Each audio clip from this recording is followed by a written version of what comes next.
in years past. We had the buildup of Kofi Kingston and Kofi Mania.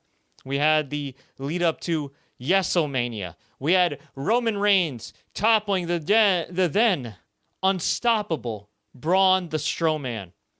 And in this year's Elimination Chamber, well, we had a couple really good matches, and the rest was just kind of there. In fact, we didn't even have any world title matches. The world champions didn't even appear, but we did get an appearance from one legend who may have to hang it up sooner rather than later. What's up, folks? Fred Richani, TSC, your home for sports news updates, interviews, and everything in between. If you're new here, please consider subscribing. Pardon my voice if it's a little raspy. Been a little busy over this weekend, busy UFC weekend. Of course, I was previewing Elimination Chamber. Some predictions came true, some didn't. We'll go through them here right now. Man. So here are the results you need to know about if you're tuning in right now, whether you're live, on demand, or on the podcast. Shayna Baszler versus Becky Lynch is official for the Raw Women's Championship. WrestleMania 36, Shayna versus Becky. Now, there were rumors swirling around that maybe they do a swerve. Vince McMahon doesn't really feel Shayna Baszler. She's not really his type, and anybody that's followed Vince McMahon would know that Shayna's not really his type. Rumors of Nia Jax maybe entering in, maybe Sasha Banks, maybe Bianca Belair. But no, Shayna Baszler went through his whole Elimination Chamber match and demolished everybody in the main event to earn a title shot. I got to give WWE props here. I didn't think they'd be pushing Shayna Baszler like this in NXT. I definitely didn't think they'd be pushing her like this on the main roster. Not that she's not talented. She is supremely talented. She is a legitimate, badass, former fighter, a pioneer of women's mixed martial arts. Truly have the utmost respect for her, a student of the game, but she does not fit Vince's mold, whether it be in looks, whether it be in age, whether it be in hair color, all that jazz. And for her to continue to break down barriers, to kick ass, to rise above the ranks, truly remarkable for WWE in 2020. But I think it's going to take some time for her to really connect. And this is what you got to do. These are the growing pains. You had this with a guy like Braun Strowman. You had this with Aleister Black. You had this with a lot of different people. You have to educate the audience on these people that you're pushing, especially if you're pushing them as dominantly as Shayna Baszler has been portrayed. So I thought she did a great job here, but I did have a few complaints. One, I think the show went a little too long, especially with the lack of star power. Two, you can make the very strong argument that while Shayna Baszler versus Becky Lynch is a main event program, that the tag team title match, just by nature of how flashy and crazy and death-defying it was, should have been a main event. And three, while Shayna kept eliminating people over and over and over again, there were at least 2 times in the match where she was just standing in the middle of the ring waiting for the pods to open for what seemed like an eternity. And I get you want to build up the psychology, and it's like, oh my God, and it's kind of similar with Brock Lesnar with the Royal Rumble, and they want to milk the crowd and everything, but with all due respect, she ain't Brock Lesnar, and she's not connecting like Brock Lesnar. Not yet, anyway. She could get there, but it just felt... And the first time, okay, she's staring on Asuka, she's staring on Liv Morgan, and then she chokes out Liv Morgan, then she's staring on Asuka for, again, what seemed like an eternity, and then she eventually choked Asuka out and got the win. The other thing I didn't like, Becky Lynch is just backstage, and I don't know if they're just building up for an excuse for Becky to lose to Shayna Baszler or if she's going to win after all at Mania, but she's been kind of a goof lately. And she's in that kind of wacky wannabe Conor McGregor phase now, and she's wearing the goat jacket, and the goat jacket's cool and everything, and it's kind of fun, but this woman bit your freaking neck off. She made you bleed your own blood.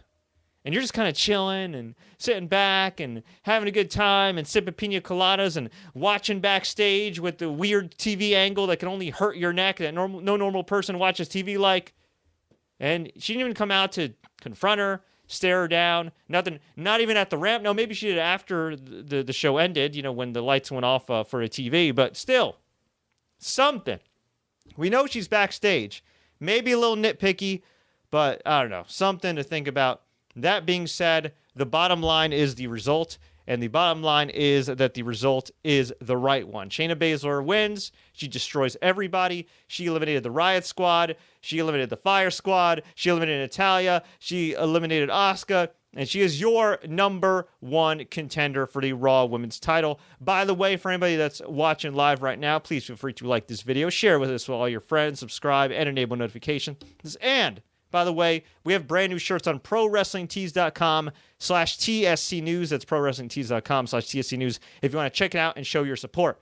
All right, let's go to the rest of the show. I guess we should start at the top here. I did not watch the pre-show, but it was Viking Raiders demolishing Zack Ryder and Kurt Hawkins in about 5 minutes, which, quite frankly, I think is about 5 minutes too long. We had Daniel Bryan defeat Drew Gulak via referee stoppage. Not tap out, referee stoppage. I remember watching this before and I was thinking, wait a minute, did Drew actually tap out here? And it turns out, guess what? He did not tap out. So Drew Gulak lives to wrestle for another day against Daniel Bryan. The whole storyline here was that Daniel Bryan was a fan of Drew Gulak, watching him in the Cruiserweight Classic, enjoyed his work, and Drew Gulak arrogantly goes up to Bryan and says, I see weaknesses in your game, I can help you. Bryan took the offense to that. These guys had a technical wrestling classic. This is just fantastic stuff. The only thing I didn't like, Daniel freaking Bryan, as smart of a worker as he is, always has to take at least one unnecessarily dangerous bump every few big matches. I don't know why. He's trying to scare all us Daniel Bryan fans. He took a huge Ruiz suplex, landed square on his the upper back and neck. Oh, it looked brutal. Now, presumably, he is fine, but the dude's in his mid-late 30s. He's getting up there in age. He's getting up there in mileage. Come on, man. Chill out here. Chill out. That being said, LaBella lock. Drew Gulak, well, actually, I did the tapping sound, but Drew Gulak actually didn't tap out. I thought he tapped out, but he didn't, which means that we will see probably another match between the two. And backstage in an online-only interview, Daniel Bryan said to WWE.com that Drew Gulak said he saw some holes in his game, and he'd like to work with Drew Gulak. I don't know if I'm really clamoring for a Drew Gulak-Daniel Bryan tag team, considering I think Daniel Bryan still has got a lot left in the tank as a singles main eventer. But you know what? If it means maybe him and Drew Gulak challenging for the tag team titles, having a fun sleeper match, why the hell not? By the way, I want to send a shout out to everybody that's watching live here. Daniel Trill, Freddie Mitchell, Mr. Racer 1029. The OGs are on this chat here. Jeremy Bowers, and everybody else watching on Facebook and listening on the podcast. Okay. The next match we had was Andrade versus Humberto Carrillo. If you feel like you've seen this match 1,000 times, it's because you have. And Andrade defeated Humberto Carrillo with some help from Zelina Vega. He retained the United States Championship. Humberto Carrillo is extremely talented. He seems like a great guy. He's a dude that I found out through Instagram got his college degree, which is commendable. Okay, and look, no matter how you feel about college education or whatever else, okay, to come from another country, to get your formal education, to also be successful, living your dream in the profession you want to be in professional wrestling, it's just a beautiful story. I believe he's happily married or on the verge of being married. Just seems like an all-around nice guy, great human interest story. And guess what? We don't hear about any of that on TV. Here's what we know about him on TV. He flies around. He's Mexican, he's got lovely dimples, and Jerry the King Lawler can't help but make racist jokes about him every time he's in the damn ring. You gotta stop that, Jerry. For real, man.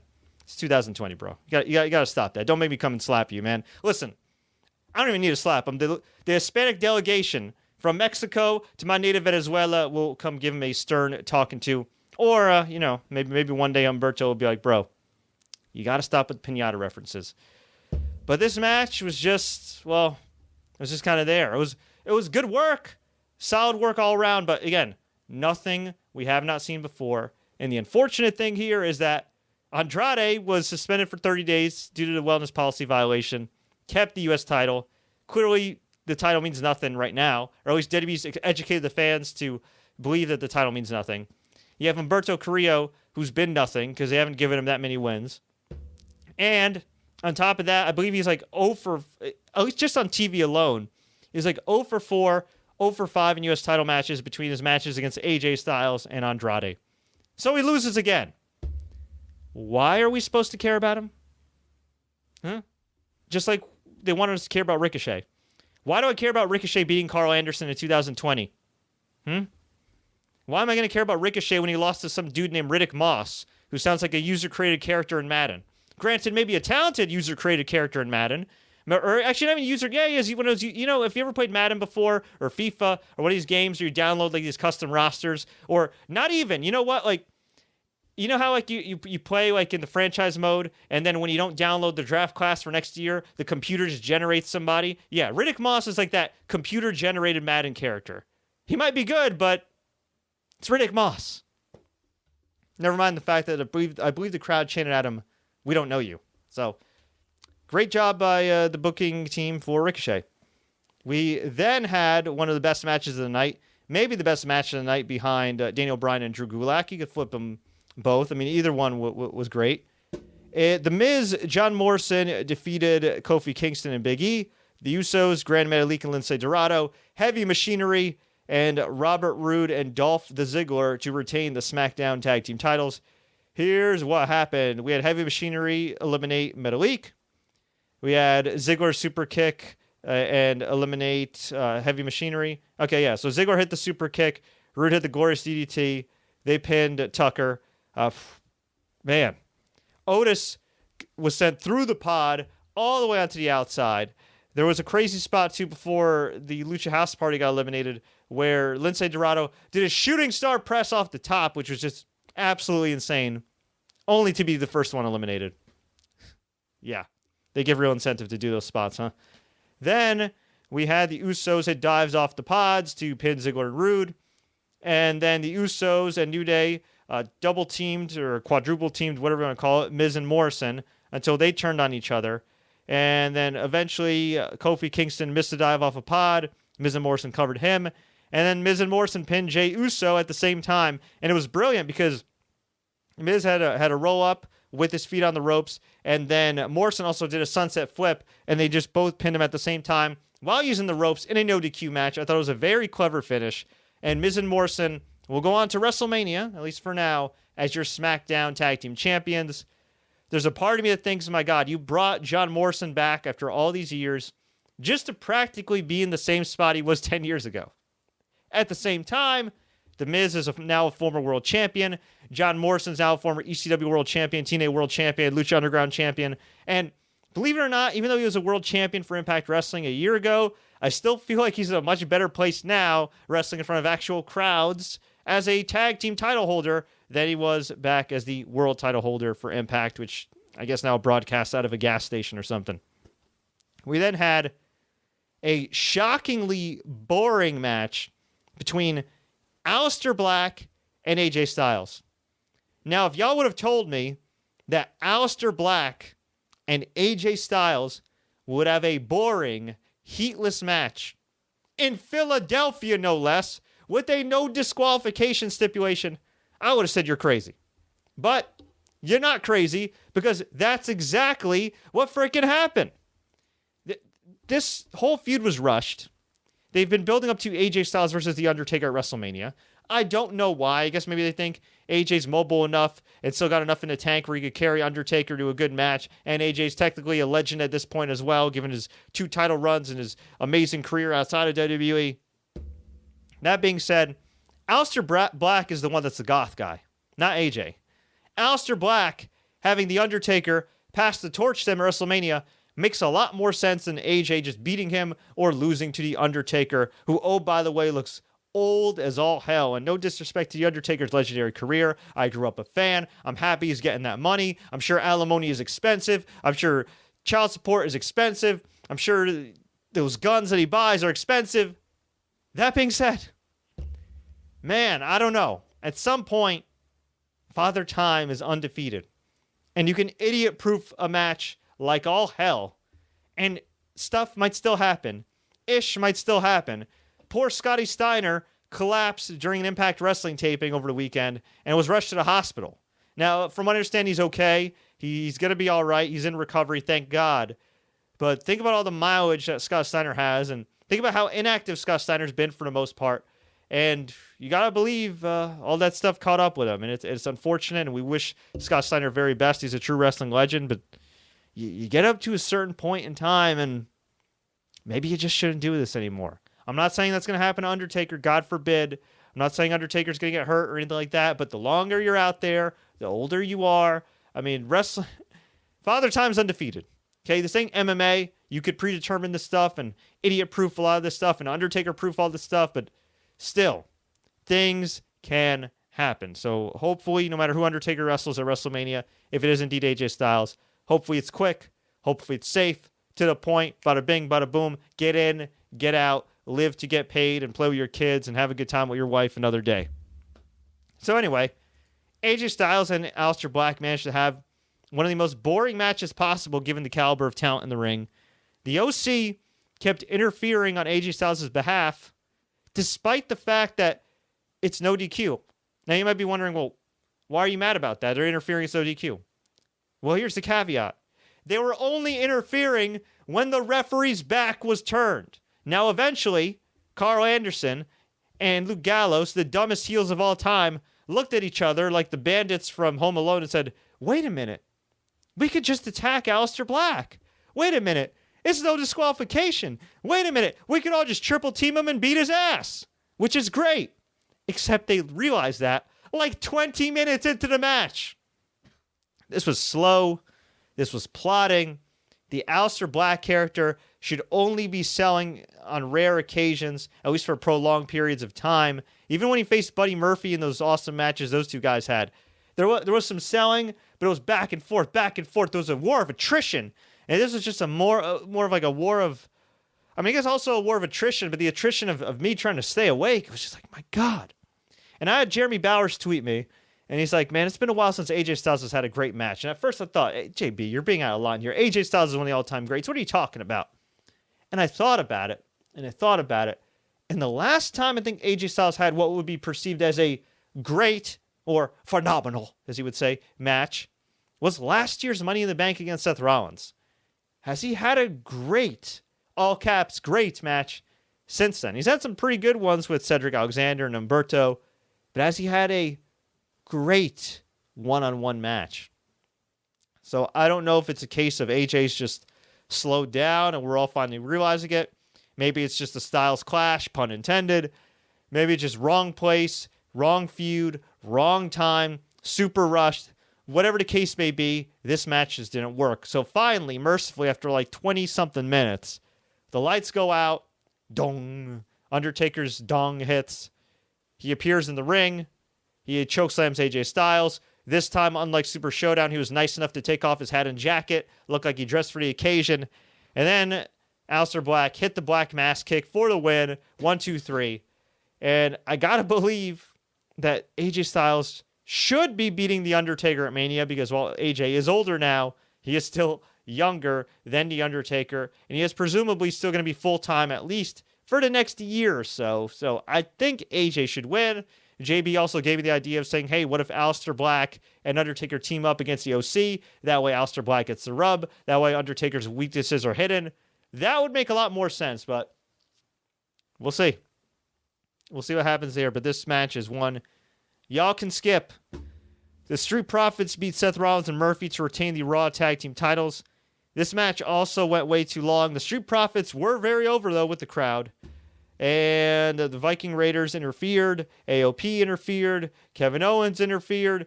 Gave Seth the stunner. This was a perfectly fine match, but, you know, I don't think it was that different from the Raw match. It is nice to see the Street Profits getting over, though. I thought there wasn't going to be a lot of hope for them, especially after they did those terrible SNL-style skits, but they're doing all right. And talent, occasionally in WWE, despite some crappy booking, does shine through, and that does seem to be the case with Montez Ford and with Angelo Dawkins, who are the definition of perseverance. Now, one can only hope that that shine and that perseverance rubs off on Bianca Belair, who's not only spectacular, maybe my favorite current wrestler right now, but also the real-life wife of Montez Ford. But that remains to be seen. And then, of course, as I mentioned, we had... Oh, actually, I almost forgot. I was going to mention the Elimination Chamber match again, but we had a 3-on-1 handicap match, or handicap match, as I like to call them. Sami Zayn, Cesaro, Nakamura beat Braun the Strowman after outsmarting him by hiding under the ring, attacking him, hitting all their moves. Sami hit the haluva kick. And believe it or not, after all these years, my Arab brother from another mother, Syrian, Middle Eastern excellence, Sami Zayn, Yalla Habibi. He is now your new Intercontinental Champion. And while the ridiculousness of this match, while Sami Zayn won this match with the help of two other men, I gotta say, as a person that has family in Syria, has family in Lebanon, it's nice to see a fellow Arab get a win here. That being said, when you take off the Homer hat, he won the title against Braun Strowman, who was killing people left and right for years and years in a 3-on-1 handicap match in a way that did not make Braun Strowman look strong or sympathetic whatsoever. But Sami Zayn's Intercontinental Champion, so, and I'm a longtime fan. I guess I'll give this sort of a pass. But once again, what is this, the second or third straight year where on the pay-per-view before Mania, the IC title just randomly changes hands in a handicap match or some wacky match, and I'm sure it's going to change hands again come WrestleMania time in less than a month? I don't know. It was wacky.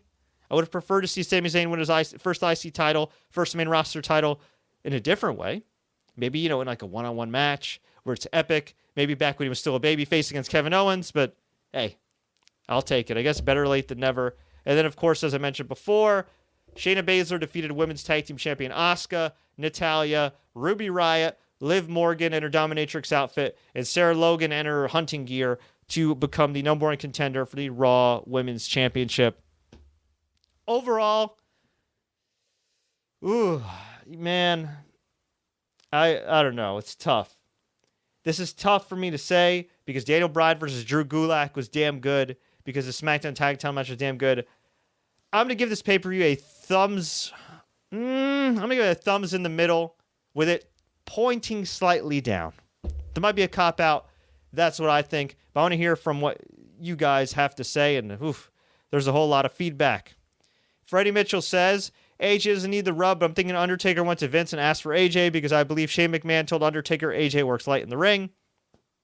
JB says, I prefer OC versus Taker, Kane, and Black at Mania. Oh, God, not Kane. Please don't advocate for Kane. Daniel Trill, who gives a crap about Undertaker versus Styles when Undertaker already defeated Styles at one chokeslam? That is right. He did at WrestleMania. That is very true. So why should we care? Mr. Racer says, Randy Orton's going to beat Edge at WrestleMania. Spoken like a Randy Orton fan. By the way, Edge returns on Monday night on Raw. Daniel Trill says AEW did the same mistake with already building Moxley versus Jericho. Then they do a 4-man tourney for number one contender. It was so predictable who was going to win. Yeah, but sometimes predictable is good. Look, Rocky's predictable, and that's good. And since when can you tap out somebody outside the ring in a chamber match? There has to be a rule. Well, there's been pinfalls outside of the actual ring part of the chamber before. Freddie's referring to the part of the match where Shayna choked out Liv Morgan when she was on the ropes. But I get what you're saying. There's got to be some rules here and there. The pay-per-view over-delivered given the lack of star power. That's a good way of looking at it. I remember when pay-per-views were 3 hours long. I do too, and so does Pepperidge Farms. Mitch says 0 out of 10. Damn, I don't know if I'd go that far, but if you watch the co-main event of UFC the other night, I mean, yeah, it's hard to be entertained by what you saw tonight outside of the chamber match and the Daniel Bryan match. Terrence Sullivan, shout out to him. Thumbs down on the pay-per-view. Your commentary was gold, but the main event was boring. Thank you for the compliment, but yeah, I feel you. I think the booking was good, but the execution was, just a teeny bit boring. But folks, enough about what I have to say. I appreciate everybody participating in the live stream. We'll be back all throughout WrestleMania season, keeping you up to date with some vlogs. We got some big interviews, including one with the WWE Hall of Famer, The Godfather, coming up. Of course, I'll be recapping WrestleMania and everything else going on in between, before, during, and after, especially if, God forbid, things get worse with the coronavirus. And obviously, WrestleMania could be in danger of being canceled. If South by Southwest could be canceled, anything can be postponed and canceled. If you enjoyed this recap, please like, share, take care. Our podcast is now on Podbean. We're still on SoundCloud if you want to check us out. But if you have the Podbean app or download it, all you have to do is search TSC News Podcast. We're also now on iHeartRadio. So we're on Apple, Google, Spotify,